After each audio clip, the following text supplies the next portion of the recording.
spending so much time in these different, I mean, you talk about Alberta to Mexico, I mean, completely two different places to South Carolina and the Midwest and everywhere in between. Are there certain consistencies that you see across the board, or are there things that you expect to see when you go hunt those places? Or are they just like whitetails just so completely different in those environments? You know, yeah, they are different. And I think a lot of it has to do with pressure. I think that has a lot to do with it. You know, like in Mexico, for example, you know it's absolutely flat brush. You know, you wouldn't think a rabbit could live out there, and there are some incredible bucks. And outside of the rut, it's actually the hardest to hunt them in the rut in Mexico because they're out running and there is no funnel structure. So they're coming to feed, and if they're coming to feed in a certain area, man, 9 times out of 10 they're going to be there every day. That's been my experience. If you took that same tactic and dropped it over here in South Carolina, man, he's dead as a year and a half old or 2 years old. Yeah. He ain't making it to 3, 4, 5, 6 years old. And those deer learn that, and they would never do that. But you can shoot a 5 and 6 year old buck because there's not the pressure. You know, Yep. we're talking 30,000 acre ranches that maybe, and again, this is my experience. There will be an exception to this rule. You know, a 30,000 acre ranch that maybe 20 people hunt on, you know, 3 or 4 days each for the season. And they haven't bred that pressure instinct, you know, into them, where the moms aren't teaching the fawns about staying away from this and coming into this like this and that sort of thing. So that's one example. You know, if you look at, let's say in Illinois, you know, the terrain there is so much different. When you get in the Midwest, we've got so much cover, like just so much cover. And out there, it's the opposite. They've got so much food and a little bit of cover.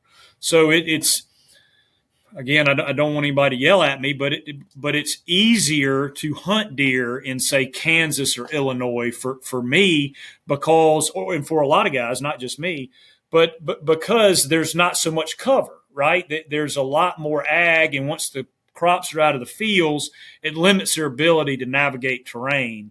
Whereas you take a giant big wood setting, a hardwoods or big river swamp where there's cover everywhere, and you're trying to bow hunt these things, man, it makes it a lot tougher. Now, if we took a Illinois buck and dropped him in South Carolina where he had all that cover, would he be just as difficult? I don't know the answer to that. I mean, I do know that the pressure and I'm just using Illinois as an example. We could say Kansas or Ohio or Indiana. I do know that the pressure those animals see throughout a season is not the same amount of pressure as, say, a Michigan or a Pennsylvania or a South Carolina. So in my brain, taking all that into account, pressure is what makes the deer different. You know, I'm sure we could go to some farms in South Carolina that are super hyper managed, that the deer do get to 5 and 6 years old. You know, it's like a 5,000 acre plantation where they've got all the nutrition in the world. There's a huge plan in place.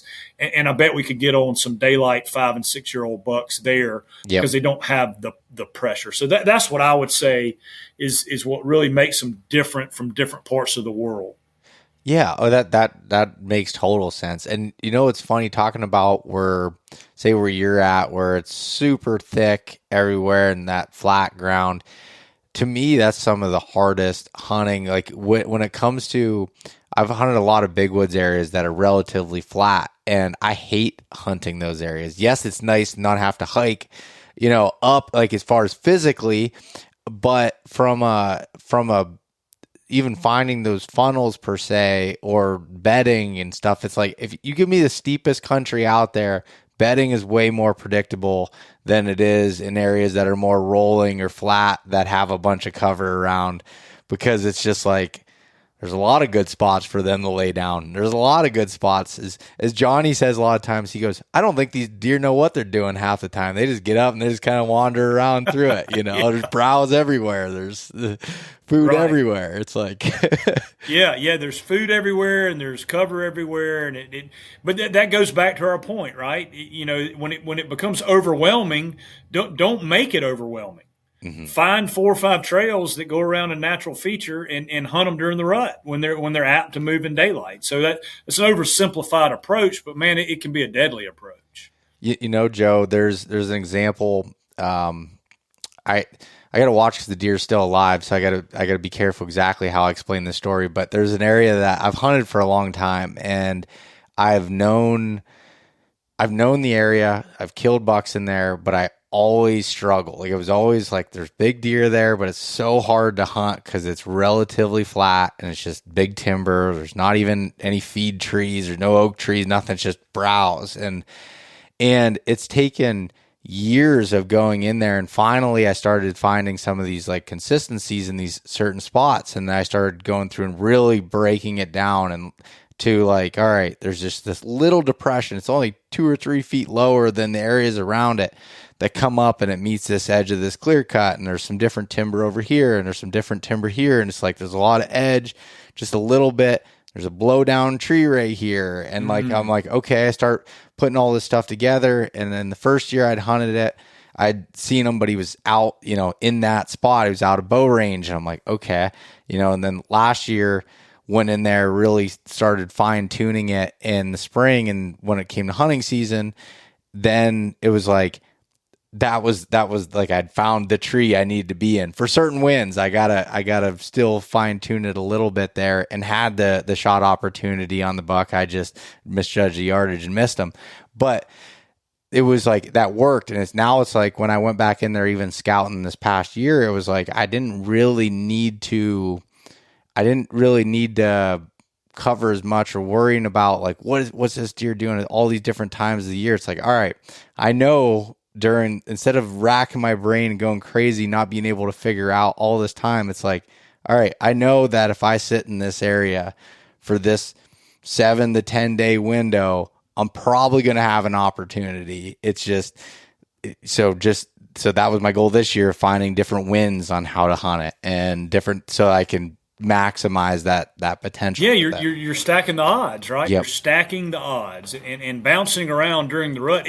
Look, any tree in the woods can produce a buck in the rut. Any tree in the woods can produce a buck in the rut. But if you want to stack the odds and it to be consistent, what you're talking about, that blowdown tree, you could drag another tree in there to it, right? Or a couple trees down brush and tighten that thing up even a little bit more. And then all of a sudden that 40-yard shot becomes a 25-yard shot just because you added some brush. I mean, they're prey animals, right? They never know when they're going to have to run for their lives. I mean, it could be the next second. So they're always trying to conserve energy, especially those older bucks. They start getting arthritis in their shoulders and stuff. Now, they can go anywhere they want to go. Yeah. But they want to conserve energy, and especially, when they're rutting, and they'd rather walk around an obstruction than go through it. They will, but they would walk almost not twice as far, but they'd walk further to go around a big ditch than have to go down and up the other side. And so, being a prey animal like that, you can use that to your advantage because they're constantly wanting to conserve energy because they could have to literally run for their life at any second.